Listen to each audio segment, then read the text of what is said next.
dilalka dhaca iyo boobka loo geysto Soomaalida ku dhaqan wadankan Koonfur Afrika oo noqday mid iska caadi ah ayaa tani bilowgii sanadkan waxaa soo ifbaxayay nooc ka mid ah dilka kaas oo ah in qaar ka mid ah ganacsatada Soomaaliyeed lagu gubo goobahooda ganacsiga xilli habeenkii oo ay hurdayaan arrintaas oo ay ku nafwaayeen dad badan oo Soomaali ah. Axmed Xuseen wuxuu ka mid yahay 4 wiil oo Soomaali ah oo habeenadii la soo dhaafay lagu gubay dukaankii ay jiifeen halkaas oo 3 ka mid ah uu dhaawac ka soo gaaray.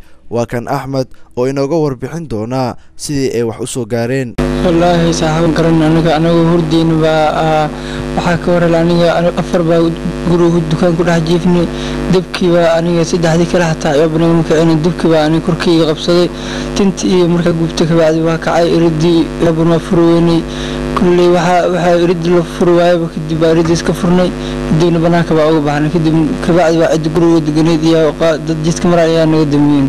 وقرت مجرا واحدة كلا أو داو عسي وسوقاري. واجرا 3 4 باين هل بساكوت بعد لبد كلا هاد ورومي أنا بعوض درنا كسر.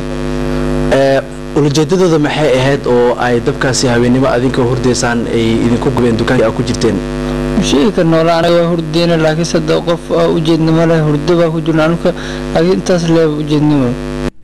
arrintan iyo kuwa kaleba waxay qayb ka yihiin dhibaatooyinka lagu hayo dadka qaxootiga ku ah wadankan Koonfur Afrika. Cabdikariim Mursal Farax, Universal TV, Cape Town.